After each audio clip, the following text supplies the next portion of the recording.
বন্যার কারণে আমার ঘরের ভিতরেও পানি এতটুকু ছিল, ঘর দুয়ার সব ভাঙে চুরে গেছে।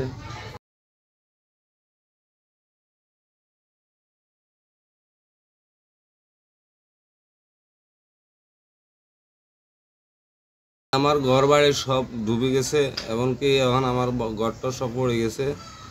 আমি যে কিছু দিয়ে কর্ম, আমার কর্ম নাই, সব বন্ধ, কাজ কর্ম নাই। আমার দুইটা মেয়ে বিয়ে লাগ, এই যে ঘর দুয়ার কর্ম, বিয়ে সাথে দিব, আমার কোনো দিকে কোনো কিছু নাই, কাজকর্ম নাই।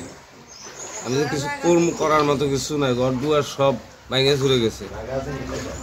ঘর জায়গা পর্যন্ত নাই, এটা আমার বাবার দেন না বিড়ে, এই যাই আছে এই এতটুকু নিয়ে, আর কোনো সম্পদ নাই যে বাবার দেন না অন্য কিছু দিয়ে করবো। কারণ আমার ঘরটা যদি ঠিক করার মতো কোনো অনুদান দেয় সরকার থেকে, এটাই চাই আমি সরকার থেকে। এই পাথরের মাঝখান দিয়ে একটা কালভার্ট ছিল, এই কালভার্টটা মধ্যখান ভেঙে গেছে, আর গাড়িওয়ালারা আতলার বালুয়ানি ফালা এরা ভরট করে দিচ্ছে সব। এখন পানি যাতায়াত বন্ধ, মাসিনগর হাতত পুরেই ডুবি রয়েছে, এখানকার পানি যাতায়াত হইতেছে না। এখন বিশাল দুর্ভোগে আছে মানুষ, চরম দুর্ভোগ, মানুষের শিকার। রাস্তাঘাট সব তলে গেছে, দুইটা কালভার্ট মাঝখানে এরা ড্যামেজ হয়ে গেছে। এনজিওর কিস্তি প্রথমবার বিকাশ পেমেন্ট করলেই 20 টাকা ইনস্ট্যান্ট ক্যাশব্যাক। এই হলো লক্ষ্মীপুর থেকে রামগঞ্জ সড়ক, আমাদের খিলবাইসার মাসিমনগর থেকে চরবারতিন রোড যাওয়ার একটা পথে কালভার্ট রাস্তার মাঝখানে।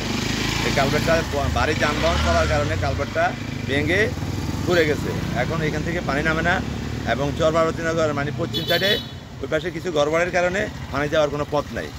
আর একটা কালভার্ট আছে উত্তর সাইডে, ওই কালভার্টটা তাও ভারী যানবাহনের কারণে ভেঙে ঘুরে গেছে, এই কারণে ওইখান থেকে পানি যাইতেছে না। মতলবপুর, কৃষ্ণপুর, মাসিমনগর, এই তিনটা মাঠের পুরা পানি নিষ্কাশনের একমাত্র নালাপথ। নালাপথটা দীর্ঘদিন থেকে বিভিন্নভাবে বিভিন্ন বাড়িঘর বা বিভিন্নভাবে রাস্তা, খাল খাল পুরা বন্ধ করে এই জিনিসটা সংকীর্ণ করে ফেলছে। অতীতে পলিটেকনিক্যালের কারিগরি প্রশিক্ষণ কেন্দ্রের উত্তর পাশে একটা বড় নালা ছিল, ওটাও বন্ধ হয়ে গেছে ইদানিং।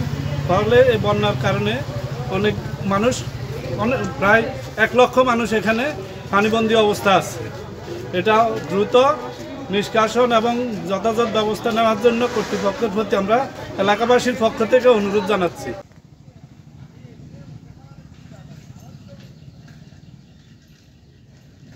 আনতে এখানে ছিল 1 ফুট কমছে আনবো না কেন?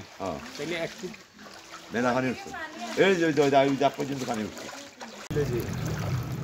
এরভাবে গাছ উঠছে। আল্লাহ মাফ করছে, মানে তারা মাছ গেছে একটু আগে। ডান ডান ডান